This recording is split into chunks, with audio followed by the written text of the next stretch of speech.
সেখান থেকে আমি নিজামুদ্দিন গেছি। নিজামুদ্দিন যাই দেখি যে সে কাফিয়া পড়ে, তখন তার মুখে দাঁড়িয়ে উঠে।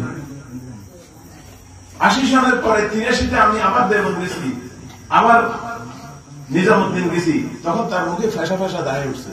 সে পড়ালেখা মনোযোগী। আমি নিজ চোখে দেখছি, আল্লাহর কসম সত্য কথা বলতেছি, তার নানা হযরত মাওলানা ইজহারুল ইসলাম কিতাব লইয়া তার ঘাড়ে আঘাত করতে আমি এই চোখে দেখছি। সে পড়ালেখা অমনোযোগী ছিল, সাইকেল একটা লইয়া এইদিকে ঘুরাঘুরি করতো, ক্লাস করতো না ঠিক মতো। কাশিমুল মাদ্রাসার সে ছাত্র ছিল, প্রতি বছর সে পাশ করতো নিজে নিজে। এই ক্লাসের থেকে ওই ক্লাসে বসতো, এই ক্লাস থেকে ওই ক্লাসে বসতো, তার কোন পাশের দরকার হতো। সে জীবনে কখনো 3 দিনের জন্য হাঁড়ি পাতিল দস্তরখান কিতাব লইয়া আমির মামুন ঠিক করিয়া কোনদিন 3 দিন সময় লাগে না। চিল্লা তো দূরের কথা, 3 চিল্লা তো দূরের কথা, সাল তো দূরের কথা। তার সবচেয়ে বড় পুঁজি হল হযরত মাওলানা মুহাম্মদ ইলিয়াস রাহমাতুল্লাহ আলাইহির তাবলীগ। তিনি শুরু করছেন 1925 সালে অথবা 1926 সালে। এই তাবলীগের তিনি আমির ছিলেন। ওনার ইন্তেকালের পরে ওনার সুযোগ্য ছেলে হযরত মাওলানা ইউসুফ সাহেব রাহমাতুল্লাহ আলাইহি আমির হয়েছেন।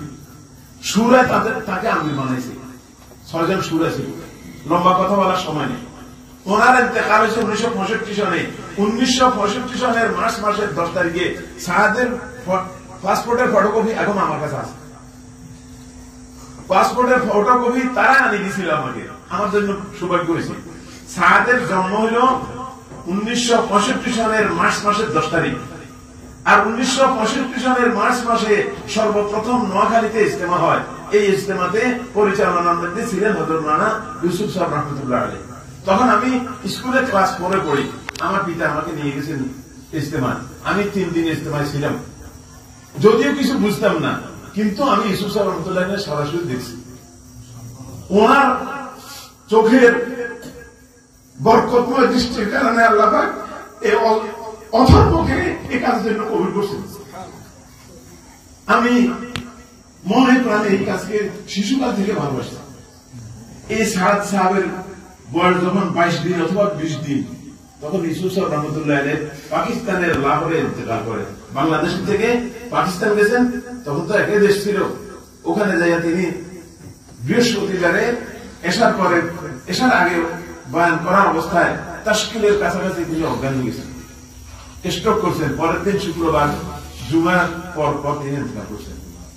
ওনার জানাজা হয়েছে পাকিস্তানে 2 বার আর ইন্ডিয়াতে 1 বার। ওনার ইন্তেকালের পরে আমির কে হবে, আবার 6 শুরা বসে পরামর্শ করি। হযরত ইউসুফ সাহেব রাহমাতুল্লাহ আলাইহির ভাইরা ভাই, হযরত ইউসুফ সাহেব রাহমাতুল্লাহ আলাইহির মামাতো ভাই বা ফুফাতো ভাই কিছু হয়। আর ছাত্র জীবনের হেফজখানা থেকে, নুরানি থেকে হেফজখানা থেকে শুরু করে আখেরি দর্শ পর্যন্ত একসাথে একই ক্লাসে পড়ালেখা করছেন। পরবর্তী জামানাতে তাবলীগের কাজে একজন আরেকজনের সাথে ছায়ার মতো ছিল। হযরত ইউসুফ সাহেব রাহমাতুল্লাহ আলাইহির জীবনে যে কোনো সময় মুশাওয়ারার ফয়সালা করার আগে বলতেন, ভাই এনাম को बुला लो, वो आने से पहले मैं फैसला नहीं करेंगे। এনাম কে ডাকি আনো, উনি অনুপস্থিত হলে আমি কি করবো না, ফয়সালা করবো না। তো এইভাবে তাদের জীবন কেটে গেছে। এবং যখন হযরত ইউসুফ সাহেব রাহমাতুল্লাহ আলাইহি লাহোরে হাসপাতালে নেওয়া হয়েছিল ওনাকে, তো হাসপাতালের পথের অর্ধেক যাওয়ার পরে ইউসুফ সাহেব রাহমাতুল্লাহ আলাইহি চোখ খুলে বললেন, হ্যাঁ कौन है? तो माना इनाम हसन साहब बोले, मैं इनाम हूं और भाई अफजल साहब है, मुफ्ती जैनुल आबिदीन साहब है, और कोई नाम बोल लें। हज़रत यूसुफ साहब बोले, नहीं कोई नहीं, मेरे मौला है। एक কথা বলার সাথে সাথে প্রাণ চলে গেছে। যখন হাসপাতালে নিয়েছে ডাক্তার বলে যে অনেক আগে উনি ইন্তেকাল করেছেন।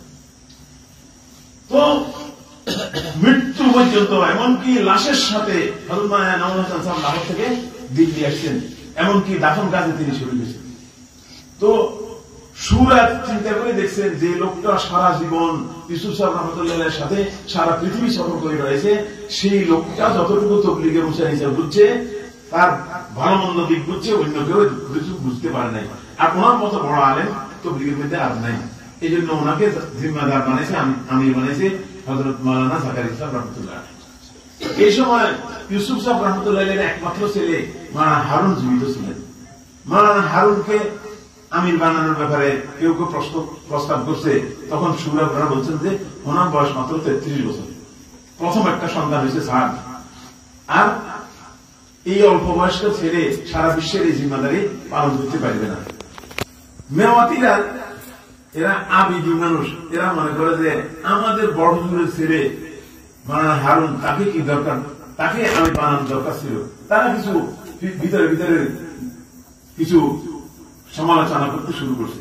হযরত মির্জা জাকারিয়া সাহেব রহমাতুল্লাহ আলাইহি মাওলানা হারুন সাহেবকে ডাকে বললেন, ভাই हारून, ये जो मेवाती लोग क्यों चेहरा कर रहे हैं, इनको जमा करो मुस्लिम में, और कुछ बोलना है तो बोल दो। तो माननीय हारून साहब बोलলেন মেওয়াতিদেরকে, তোমরা চিল্লাচিল্লি কেন করো? আমার নানা হযরত মির্জা জাকারিয়া সাহেব, আমার নানা যোগ্য মনে করছেন এবং সুরার বাকি 5 জনও যোগ্য মনে করছে মাওলানা ইনামুল হাসান সাহেবকে, ওনাকে আমি বানাইছি, আমি মানিয়ে নিছি, তোমাদের কি সমস্যা? বস শান্ত হয়ে গেছে, কাজ চলতেছিল। হযরত মাওলানা ইনামুল হাসান সাহেব রহমাতুল্লাহ আলাইহি 1995 সালে ইন্তেকাল করছেন। ওনার ইন্তেকালের 3 বছর আগে তিনি মক্কা শরীফে যাইয়া, সেখানে মক্কা শরীফে বড় একটা মুশাওয়ারা হয়, সারা বিশ্বের মুশাওয়ারা, আর বাংলাদেশে একটা মুশাওয়ারা হয়, আর পাকিস্তানের ইসলামের সময় একটা মুশাওয়ারা, এই 3টে মুশাওয়ারা হয় আলমী মুশাওয়ারা। ওই মুশাওয়ারার সময় হযরত মাওলানা ইনামুল হাসান সাহেব রহমাতুল্লাহ আলাইহি বললেন যে এই কাজ এত বাড়ছে যে এই কাজ একা আমার মাথায় নেওয়া সম্ভব না। সারা পৃথিবীতে দৈনিক হাজার হাজার জমাত আল্লাহ রাস্তায় বাইরেছে, হাজার হাজার জমাত ফেরত আসতেছে, হাজার হাজার জমাতের হাজার হাজার সমস্যা, এত সমস্যার সমাধান আমার একা পক্ষে সম্ভব না। আমি বুড়ো হয়ে গেছি, আমাকে তোমরা একটু সহুলত দাও, সহজ করে দাও। বুঝছো হযরত কি করবো? বলে একটা জমাত বানাও, এই জমাতের মধ্যে 10 জনের যেন একটা সূরা হয়। তখন মাওলানা মুফতি জনাব আব্দুল সাহেব রহমাতুল্লাহ আলাইহি বললেন, যদি এটা করতে হয় তাহলে আমরা এখানে মক্কা শরীফে পারবো না, এটার জন্য নিজামুদ্দিন যাওয়া দরকার। আচ্ছা ঠিক আছে। ওনারা সৌদি আরব থেকে ইন্ডিয়ার ভিসা লইছেন, ভিসা লইয়া বাংলাদেশের সাথীরা, আলমী উন্নয়ন সুরার সাথীরা, ইন্ডিয়া পাকিস্তানের সাথীরা সবাই ইন্ডিয়া আসছে। ইন্ডিয়া আসার পরে এখানে বসে 8 জনের একটা সুরা বানাইছেন। হযরত মাওলানা ওমর পালনপুরি, নিয়াজি মেহরাব, মাওলানা সাদ সাহেবের নানা হযরত মাওলানা ইজহারুল হাসান সাহেব, তারপরে আর বাংলাদেশের ইঞ্জিনিয়ার আব্দুল মুকিত সাহেব, পাকিস্তানের আব্দুল রব সাহেব, পাকিস্তানের হাজি আফজল সাহেব, পাকিস্তানের মুফতি জালাল আব্দিন সাহেব, মদিনা শরীফের মাওলানা কি বলে মদিনা শরীফ থাকতেন, মদিনা শরীফের জিম্মাদার ছিলেন মাওলানা সাইদ আহমদ খান সাহেব। এই 8 জনের সূরা বানাইছেন। বানানোর পর হযরতের সামনে এটা পেশ করছে। হযরত খুব খুশি প্রকাশ করলেন যে তোমরা আমার মনের কথা বলছো, তবে 8 জন নয় 10 জনের সূরা বানাও, তিলকা আশার জন কামলা, 10 জন হলে পরিপূর্ণ হইল। হযরত বলেন সে 2 জন কে হবে? মানে একজন আমার ছেলে কি বলে জুবাইরুল হাসান স্যার, আর একজন হলে মাওলানা সাদ স্যার। এই 10 জনের সূরা বানাইছে। সূরা বানানোর পরে ওই বছরই সূরা হওয়ার পরে হযরতজি বলছেন চলো আমরা সফরে যাই। তারা প্রথম শ্রীলঙ্কা গেলেন, শ্রীলঙ্কা থেকে মালয়েশিয়া গেলেন, মালয়েশিয়া থেকে ইন্দোনেশিয়া গেলেন, ইন্দোনেশিয়া থেকে অস্ট্রেলিয়া গেলেন, অস্ট্রেলিয়া থেকে সবাই আবার ইন্ডিয়া ফেরত আসছেন। এরপর যার দেশে চলে গেছে। এই সফরের হযরতের উদ্দেশ্য ছিল প্রত্যেকের সাথে প্রত্যেকের সুসম্পর্ক, প্রত্যেকের সাথে প্রত্যেকের মনের লেনদেন যেন হয়ে যায়, সবাই যেন মন খোলা ভাবে কাজ করতে পারে। তো সাদ সাহেব তো তখন ছোট ছেলে, যে সময় আমি তাকে দেখছি কাফিয়া পড়াই, সে সময় 81 সন। তো বড় হয়েছে, বালেগ হয়েছে, কিন্তু তার মনের মধ্যে একটা ক্ষোভ, একটা কে বা কারা তার মনের মধ্যে ওটা ঢালি দিছে যে হযরত মাওলানা জাকারিয়া সাহেব রহমাতুল্লাহ আলাইহি অন্যায় ভাবে ইনামুল হাসান সাহেবকে আমি বানাইছি, তোমার বাপকে বানাই নাই। তো তার বাবা কয়েক বছর পরে ইন্তেকাল করছে, বেশি বাঁচে না, একটা ছেলে হওয়ার পরে মারা গেছে। এখন তার খেয়াল যে আমি হইব।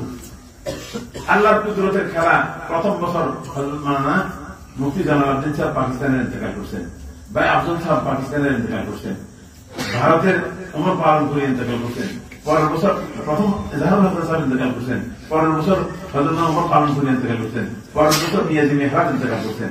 এখন ভারতে আছে 2 জন, ও বাংলাদেশে আমাদের ইঞ্জিনিয়ার আব্দুল মুকিত সাহেব ইন্তেকাল করছেন। এখন বাংলাদেশে ভারতে আছে দুইজন, একজন হলেন জুবায়ের হাসান সাহেব, আরেকজন হলেন সাহাদ সাহেব, আরেকজন হলেন পাকিস্তানের আব্দুল ওয়াহাব সাহেব। এই তিনজন ছাড়া আর সুরা কেউ নেই। বারবার সাহাদ সাহেবকে বলা হয়েছে, পুরনো সাথীরা বারবার বলছে যে সুরার দর্জন পুরো করা দরকার, যারা মরে গেছে তাদের খালিস্তান পূরণ করা দরকার। উনি বললেন এটা উনি রাজি হন না। এমনকি জুবায়ের হাসান সাহেব ওনাকে যখন বলছেন, উনি বলছেন লোক আতে হ্যাঁ তেরে কো আর মেরে কো দেখ কর, তেসরে কো यहाँ मुदाखलत की क्या जरूरत है, তোমাকে আর আমাকে যদি মানুষ আসে তৃতীয় আলোচনা এখানে ঢুকার কি দরকার। সে অপেক্ষা করতেছিল খালি জুবায়ের হাসান সাহেব মরে যায়, তাই না? কেল্লা ফাতে 14 সালে জুবায়ের হাসান সাহেব ইন্তেকাল করছেন। ফুটফাট মানুষের কাছে বলে মেরে কো হযরতি কানা, মানে উম্মত কা আমির হন, মানুষের কাছে বলে। তো উত্তরপ্রদেশের একটা জোর হইতেছিল নিজামুদ্দিনে।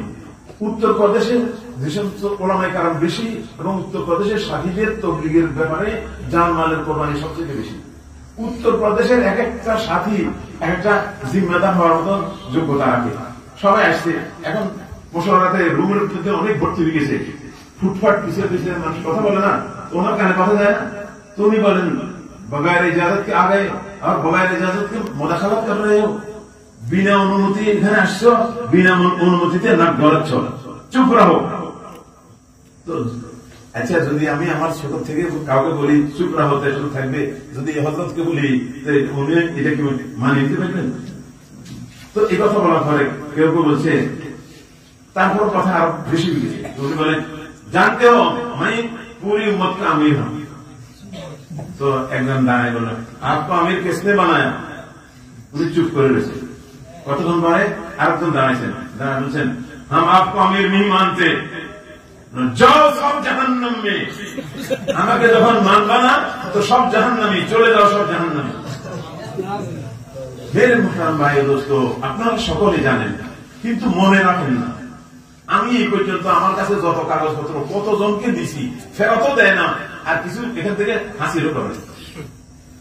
সে বলে হেদায়েতের মালিক আল্লাহ নয়, নাউযুবিল্লাহি মিন যালিক। হেদায়েতের মালিক নবী।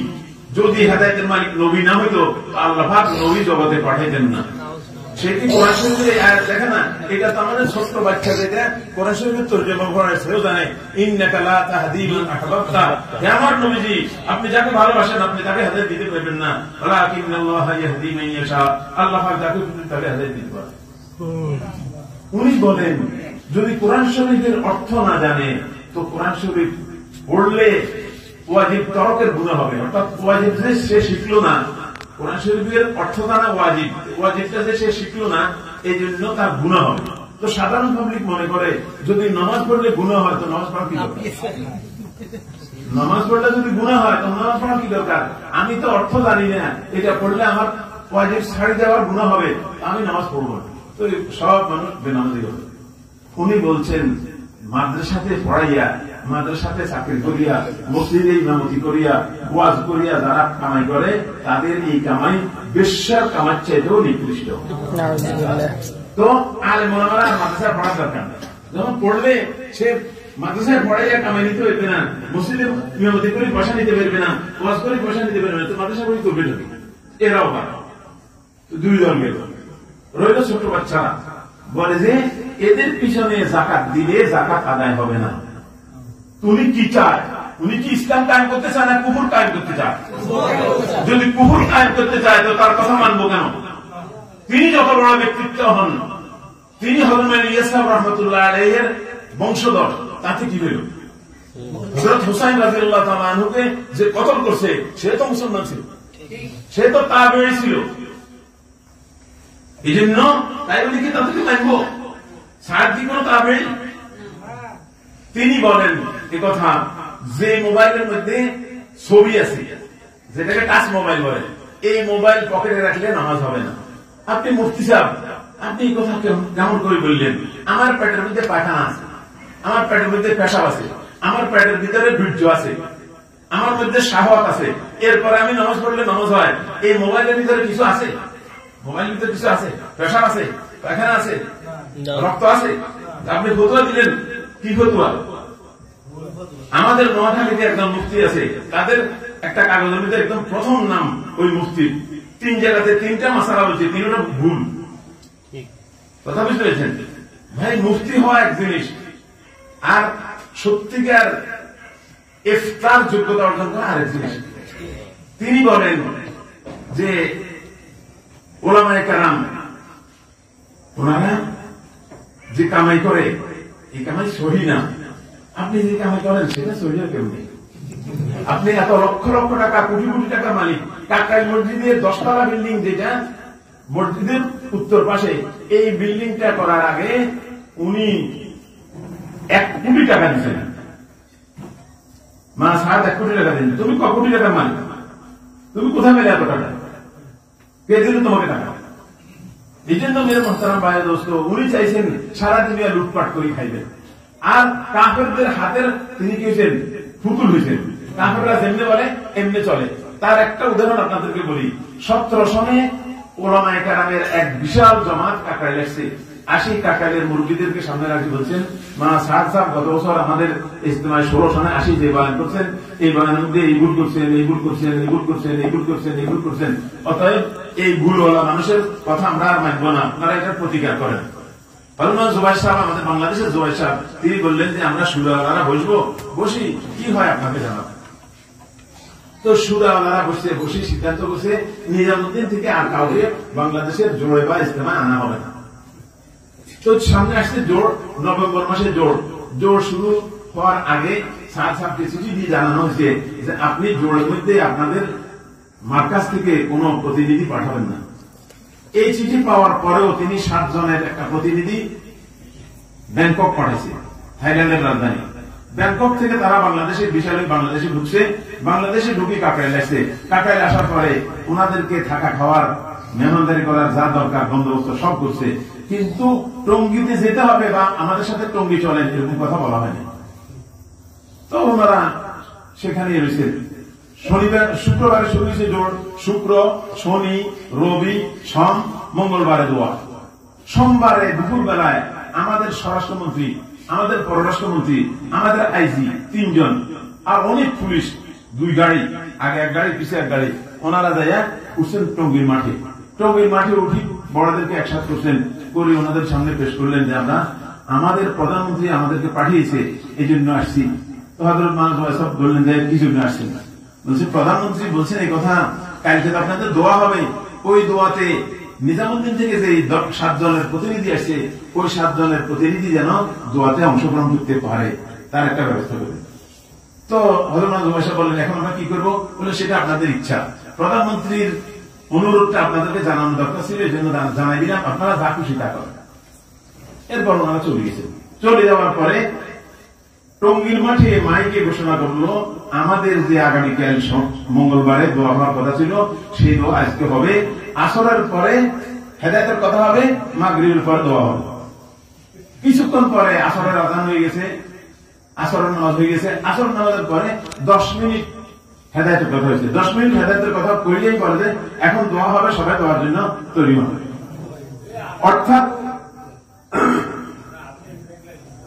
অর্থাৎ এরা যে ওখানে আছে কাকরাইলে, সেখান থেকে তারা রওনা করছেন এই মেসেজ টঙ্গীতে ফুটছে। ওনারা কালকে আসবে দোয়া, সেই জায়গায় আজকে আসতেছে, এটা শুনি 10 মিনিট হেদায়েতের কথা বলি, এরপরে দোয়া করেছি। আমরা তো হতবাক, এটা কিভাবে হইল? তো বুঝা গেল ওনাদেরকে যে জিজ্ঞাসা করা হয়েছে প্রধানমন্ত্রী কেন অনুরোধ করলো, বলে যে প্রধানমন্ত্রীর এক বান্ধবী আছে, তার নাম হচ্ছে সুষমা স্বরাজ, এটা ইন্ডিয়ার স্বরাষ্ট্রমন্ত্রী, মরে গেছে। এই সুষমা স্বরাজে প্রধানমন্ত্রীকে অনুরোধ করছে। তো আমাদের হযরতরা জিজ্ঞাসা করছে, তো ও তো হিন্দু, সে আমাদের ব্যাপারে নাক গলায় কেন? বললো তাকে প্রধানমন্ত্রী নরেন্দ্র মোদী অনুরোধ করছে এই কথা বলার জন্য। জিজ্ঞাসা করছে আচ্ছা নরেন্দ্র মোদীর কি লাগলো, তিনি কেন অনুরোধ করলেন? বললে তাকে হযরত সাদ সাহেব অনুরোধ করছেন। তো সাদ সাহেব কেন অনুরোধ করলেন? বলে এই 7 জনে সাদ সাহেবকে মোবাইল করছেন, সাদ সাহেবে প্রধানমন্ত্রী নরেন্দ্র মোদীকে, নরেন্দ্র মোদী সুষমা স্বরাজকে, সুষমা স্বরাজ হাসিনাকে, হাসিনা আমাদের 3 জনকে পাঠিয়েছে। তো তাদের মূল কুফুরের উপরে না ইমানের উপরে? কুফুরির উপরে যাদের মতবাদ, কুফুরির উপরে যাদের ইয়াকিন, কাফের যাদেরকে উস্কায়, কাফের যাদেরকে চালায়, সাহায্য করে, তারা ইসলাম হইতে পারে না। এই সাদ সাহেব এমন আশ্চর্য আশ্চর্য কথা বলেন যেগুলি শুনতে কষ্ট লাগে। আপনারা জানেন সূরা কাহফের মধ্যে ওয়ায়াকুলুনা সালাসাতুন রাবিউহুম কালবুহুম ওয়ায়াকুলুনা খামসাতুন সাদিসুহুম কালবুহুম ওয়ায়াকুলুনা সাবআতুন ওয়া সামিনুহুম কালবুহুম বলছেন কি বলেন? তো এটাকে সমস্ত মুফাসসিরিন বলছে কাল। উনি বলেন এটা মানে কুকুর না, এটা মানে বাঘ। কেননা আরবিতে কখনো কখনো কালব বলিয়া বাঘ বা সিংহকে বোঝানো হয়। তো এটার দলিল দিছে রাসূলুল্লাহ সাল্লাল্লাহু আলাইহি সাল্লামের দুই কন্যাকে আবু লাহাবের দুই ছেলের কাছে বিয়ে দিছে। যখন তাব্বাত ইয়াদা নাযিল হয়েছে, তো আবু লাহাব রাগে গুসায় মনের কষ্টে ছেলে দুইটাকে ডাকি দিল, মুহাম্মদের মেয়ের দুইটাকে এখন তালাক দিবি। তো একটা লাগে তালাক দিছে, আর একটা বলে দেন আমি এগুলো তালাক দিব না, মুহাম্মদ সাল্লাল্লাহু আলাইহি ওয়াসাল্লামের কাছে যাই, ওনাকে গালি দিব, তারপরে তালাক দিব। নাউযুবিল্লাহ। এই কমবক্ত গেছে আমার নবীজিকে গালি দিছে, এর ফলে তালাক দিছে। নবীজি বলছে আল্লাহ তোমার কুকুরের মধ্যে থেকে একটা কুকুর তার পিছনে লেলাই দাও। তো এই ছেলে বুঝতে পারছে যে দোয়া কবুল হয়ে গেছে। যদিও সে কাফের, যদিও তার বাপ কাফের, সে ফিরে আসছে চেহারা মলিন। বাপ জিজ্ঞাসা করে কি ব্যাপার? বলে মুহাম্মদ সাল্লাল্লাহু আলাইহি ওয়াসাল্লামকে গালি দিছি, তারপর তার কন্যাকে তালাক দিছি। বলে যে আমি তো তোর মুহাম্মদকে গালি দিতে বলি নাই, তুই কেন গালি দিলি? বলে যে গালি তো দিয়ে ফেলছি, তিনি আমাকে একটা বদদোয়া দিছে। বলে কি বদদোয়া দিছে? বলে বদদোয়া দিছে আল্লাহ তোমার কুকুরের মধ্যে থেকে কুকুর তার বিরুদ্ধে লেলাই দাও। বলে বাস কাম হয়ে গেছে, এই কুকুর থেকে আর বাঁচবার উপায় নেই। অনেক বছর ছেলেরা আর মক্কা থেকে কোথাও যাইতে দেয় না, অভাবের সংসার আর চলে না। এখন মক্কার যুবকেরা যাইতেছে সিরিয়া ব্যবসার উদ্দেশ্যে, তো তারও সাথে নিছে। তখন বাপে বলে যে যাইতেছ ঠিক আছে, তবে আমার মনে হয় মুহাম্মদ সাল্লাল্লাহু আলাইহি ওয়াসাল্লামের বদদোয়া এই সফরে কার্যকরী হয়ে যাবে।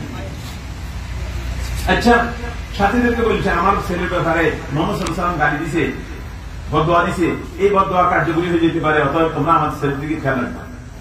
তারা এখন একদিন চলছে, একদিন চলার পরে মরুভূমিতে যখন রাত্রি হয়েছে, তো তারা তাদের উটগুলিকে এক জায়গায় শোয়াইছে, আর তার মধ্যখানে তাদের মালগুলিকে উঠে ফিরতে নামে রাখছে।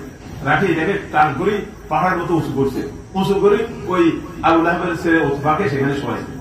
রাত্রে একটা সিংহ আসছে, সিংহ আসি প্রতিটি মানুষের মুখ শুঙ্গি চাইছে। মুহাম্মদ সাল্লাল্লাহু আলাইহি ওয়াসাল্লামকে গালি দিছে, তার মুখের মধ্যে দুর্গন্ধ এখন আছে। একটা একটা করে সকলের মুখ শুনছে। আপনার সামনে সিংহ আসলে আপনি হুঁশে থাকবেন? পেশাব করে দিবে, পায়খানা করে দিবে ভয়ে, আতঙ্কে। এখন এই মাল বাইয়া উপরে উঠছে, উঠি তার এখানে ধরছে, দুই টুকরা করে থুয়ে চলে গেছে। তো সেটা নবীজি এটাকে কুত্তা বলছেন, একটা কুকুর লেলাই দাও, সেটা সে এখানে লাগাইছে। বলে যে ওই আসহাবে কাহফের সাথে কুকুর ছিল না, বাঘ ছিল, কেউ বাঘ ফালেনি। তো পালিত গৃহপালিত কুকুর তাদের সাথী হয়েছে, ওই কুকুরকে সেখানে নিয়ে গেছে। আর কুকুর দুই পা সামনের দিকে ছড়াইয়া শোয়া ছিল, চোখ খোলা ছিল। তফসিরের কিতাবে সবাই লিখছে তুমি নতুন করে এই তফসিল লিখতে দরকার থাকে, তোমার ফাইজলামির দরকার কি? তুমি পড়ালেখা ছিলে গোল্লা, পড়ালেখা ছিল 0-0, আর এখন তুমি এত বড় মুফাসসির হইছ। তুমি বলো অনেক মুফাসসিরেরা অনেক তাফসীর করে, এগুলি শুনবে কিন্তু মানবে না। আমি যে তাফসীর করি এটাই মানবে। মেরে মুহতারাম ভাই দোস্ত, এই ধরনের অনেক অনেক উল্টা পাল্টা কথাবার্তা, তার এই কথাবার্তার দ্বারায় ইসলামকে সে দাম বারণ করে দিছে, কাফেরের হাতের পুতুল হয়ে গেছে। অন্য দেশের টাকা খাইয়া, অন্য দেশের কাফেরদের প্ররোচনায় প্ররোচিত হইয়া তাবলীগকে টুকরা টুকরা করে দিছে। তারা 18 সনের ডিসেম্বর মাসের 1 তারিখে টঙ্গীর মাঠে 1100-র বেশি ছাত্রকে রক্তাক্ত আহত করছে।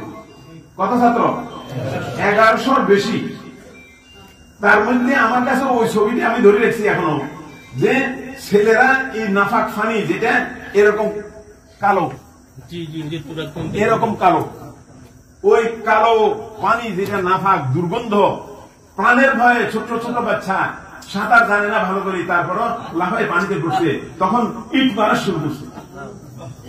ইট মারছে, ওই দৃশ্যটা আমি এখন ধারণ করে রাখছি।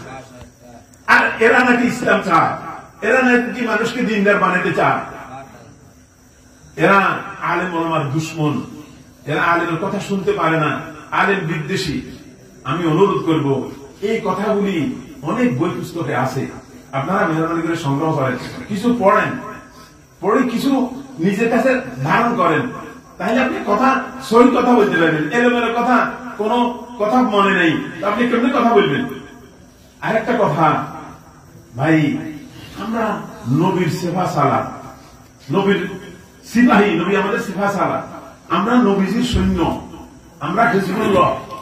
আমাদের হিজবুল্লাহ পরিচয়টা কি? আমাদের নোয়াখালীতে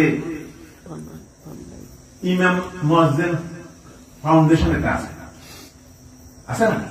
ইমাম পরিষদ একটা আছে, মিটিং হয়তো আগে যাইতেন, এখন আর চাই না। আমাদের ইমামদের নামাজ কালাম দেখলে শরীর শিহরি উঠে। আমি যখন পড়ালেখা শেষ করছি, আমি সরকারি মাদ্রাসা করছি, নোয়াখালী ইসলামী আলিয়া মাদ্রাসা থেকে কামেল করছি। এরপরে আমি গঙ্গু পড়ালেখা করছি কিছুদিন। গঙ্গু থাকাকালীন সময় দেখি যে শুক্রবারে ফজরের নামাজে প্রথম রাকাতে আলিফ লাম মিম সিজদা পড়ে, দ্বিতীয় রাকাতে সূরা দাহার পড়ে। আমার এটা জানা ছিল না। আমি একদিন এক ছেলেকে বললাম, ये क्या बात है, ये फजर की नमाज में सिजदा देना पड़ता है? देखो तू नहीं जानता, ये मसनून है, सुन्नत क़िराअत है कि फजर की नमाज में पहली रकात में अलिफ लाम सिजदा पढ़ी जाए और दूसरी रकात में सूरा दाह की तिलावत हो।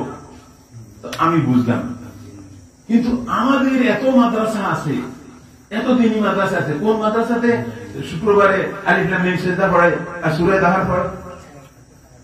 এক ইমামের পিছনে আমি প্রায় নামাজ পড়ি, ইমামে বলে ওই পাতা শেষ হয়ে গেছে আর কি, অপর পাতায় প্রথম আয়াত,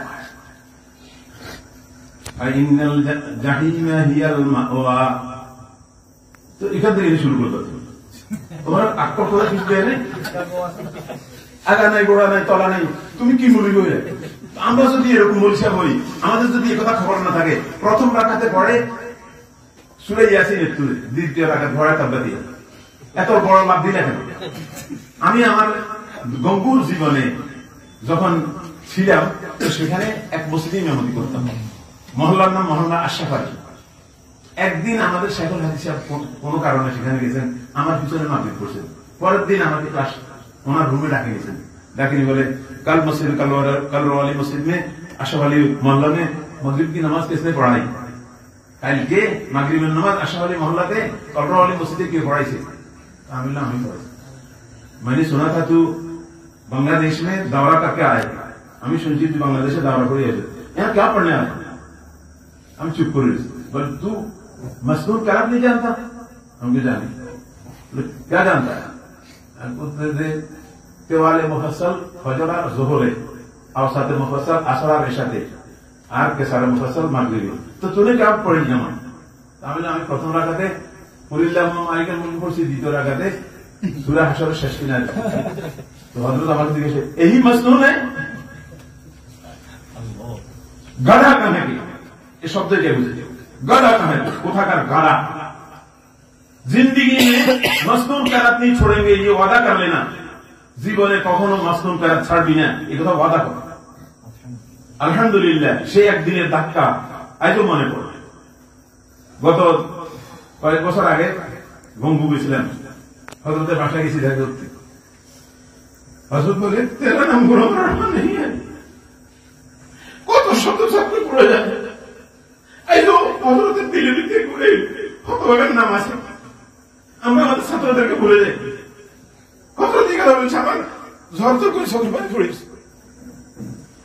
আমাদের উস্তাদ হযরত মাওলানা সলমান সাহেব একদিন এশার নামাজের পরে দাঁড়িয়ে গেছেন, দাঁড়িয়ে বলে सारे बैठो, कोई अजान पढ़ेंगे, दूसरे इकामत पढ़ेंगे, ये क्या बात है? ये मसनून है काम?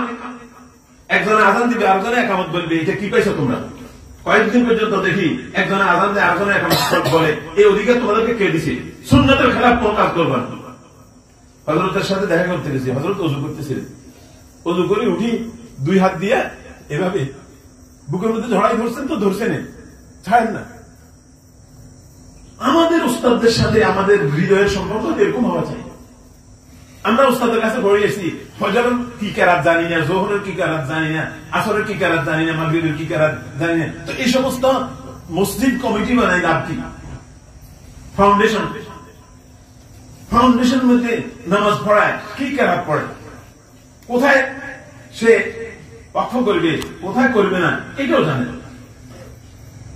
এই জন্য ভাই আমিও নিজকে নিজে বানাই, যে কিতাবগুলি পড়িয়েছি আজ পর্যন্ত উঠে দেখি না। আমরা কতবার পড়ছি মান কারা সূরাতু ইয়াসিন ফি সাদরিন নাহারে কুদিয়াত হাওয়াইজুহু, আমরা কি পড়ি প্রত্যেকদিন সূরা ইয়াসিন? যে ব্যক্তি মাগরিবে ওয়াকিয়া পড়বে অভাব অনটন দেখা দিবে না। সাই নুরানি পড়াই, আরো প্রাইভেটও পড়াই, আরো ওই ব্যবসার লগে কি বলে যে মোবাইলে কি কি ব্যবসা আছে না, অনলাইন ব্যবসার মধ্যে জড়াই গেছি অভাব দূর করবার জন্য। কিন্তু অভাব দূরের জন্য সূরা ওয়াকিয়া পড়ার দরকার ছিল, কবর আদালত থেকে সূরা মুলক পড়ার দরকার ছিল। সাধারণ ভাবে পরে পড়বো, প্রথম আমি পড়ি কিনা 3 তাসবিহাতের সুবহানাল্লাহ আলহামদুলিল্লাহ আল্লাহু আকবার, এটা প্রত্যেক নামাজের পরে আমি আদায় করি কিনা। বলছে যে ব্যক্তি কি বলে যে আয়াতুল কুরসি পড়বে তার জান্নাতে যাওয়ার পথে একটাই বাধা, সেটা হলো মওত। মরবে সাথে সাথে জান্নাত। আয়াতুল কুরসি পড়বে। এই জন্য মেরে মুসলমান ভাই দোস্ত, ওই সূরা হাশরের শেষ 3 আয়াত পড়াইতেও তো নবী বলেন নাই। আমি আপনাদের জোর হাতে জিজ্ঞাসা করি, নবীজি তোমরা শেষ 3 আয়াত পড়াই দিও, এটা কইছেন? কোন হাদিসের মধ্যে কথা আছে? বলছে তোমরা আউযু বিল্লাহি সামিউল আলিম মিনাশ শাইতানির রাজিম 3 বার পড়িও, আর সূরা হাশরের শেষ 3 আয়াত একবার পড়িও। পড়তে কইছে, হয়তো 40 বছর পর্যন্ত ইমামের সাথে পড়তে পারে, নিজে নিজে একদিনও পারে। তো তোমার উচিত আছে শিখে দেওয়া, তোমার কাছে মুখোমুখি পড়াইতে। আর এই শেষ 3 আয়াতে এরকম তো না ধরছে সূরা ফাতিহা জানে না, 40 বছর পর্যন্ত তাবলীগ করে। তাবলীগ করতে করতে একদম কবরে দাঙ্গনে গেছে, এখনো সূরা ফাতিহা শুদ্ধ হয় না, তো কবে শুদ্ধ হইব? আমি তাবলীগে গেছি কি জন্য? আমার ভুল ধরার জন্য। এই ভুল ধরি বাড়িতে আসি যেন শুদ্ধ করতে পারি। এরকম হাজারো ভুলের মধ্যে আমরা ডুবে আছি। আমাদের জামা, আমাদের রোজা খাতা, আমাদের দাড়ি, আমাদের মাথার চুল, আমাদের টুপি কেন একরকম হয়? সুন্নত মতো আপনি টুপি একদম কি বলে যে পল্লী ফিরতে হইব এরকম কোন জরুরি না। যে কোন টুপি পরেন সুন্নত মতন পড়েন, আপনি দাড়ি সুন্নত মতো রাখেন, আপনার চুল সুন্নত মতো রাখেন, আপনি পাগড়ি কেন পড়েন না? কি সমস্যা? রাসূলুল্লাহ সাল্লাল্লাহু আলাইহি ওয়াসাল্লাম নামাজের বাইরে একরকম পাগড়ি পরতেন, নামাজের মধ্যে আরেকরকম পাগড়ি পরতেন, জুমার নামাজে ঈদের নামাজে আরেকরকম পাগড়ি পরতেন। তাহলে বুঝে গেছে পাগড়ির কি আছে, তার তুমি আছে। আমরা নবীর খালি নবীর মহব্বত এই করবো সেই করবো। ওই এদিন মহাসভা বসেছে, মহাসভা বসে যারা বক্তৃতা দিছে আমার কাছে 8-10 জন ছাড়া আর কারো বক্তৃতা ভালো লাগে। কোন পার্টিকুলার কোন নাম্বার আপনি বলেন সে এই ভুল করছে, এই ভুল করছে, এই ভুল করছে, এই ভুল করছে, 85টা ভুলের মধ্যে আপনি একটাও মানা রাখতে পারেন না। আমরা সাহাবকে মানি না, আমরা ওলামারা একদিকে আছি, ও তারা বাতিল করবেন, বাতিলের লাই কোন প্রমাণ দিতে হবে না, দলিল লিখবে না। একটা দলিল আপনি মনে করতে পারলেন, আপনার সেখানে বয়ান করতে পারলেন, আপনার বয়ান করতে বসে। এই জন্য আমি আজকে ওলামায়ে কেরামকে পাইছি, এই জন্য মনের অনেক দিনের তামান্না ইমামদের সাথে কথা বলা। আমাদের ইমাম ফাউন্ডেশন আছে, কোনোদিন কোনো কথা বলে না, খালি মাসিক চাঁদা এই শেষ কথা বুঝেনি। ইমাম পরিষদ একটা আছে, সেটার একটা কাম। এই যে আমাদের ইমামেরা নামাজ পড়ায় মাসনুন কেরাতের জন্য আমার যেমন জীবন ছড়িয়ে দিতে চায়, ওস্তাদের ওই একদিনের ধমকে চিরদিনের জন্য মনে রয়ে গেছে। আল্লাহ পাক আমার ওস্তাদজি করোনার সময় ইন্তেকাল করছেন, আল্লাহ ওনাকে জান্নাতুল ফেরদাউস। আমি আপনাদের খেদমতে কিছু বেয়াদবি হয়ে গেছে, মাফ করে দিবেন। কোন দিন মরে যাই, মরণের সময় ঘনায় গেছে, কখন খবর আসে যেন হকের উপর বাকি দেখতে পারি, সুন্নতের উপর জীবন যাপন করতে পারি। আল্লাহ তৌফিক দান করেন। যে কথা বলছি আমাকে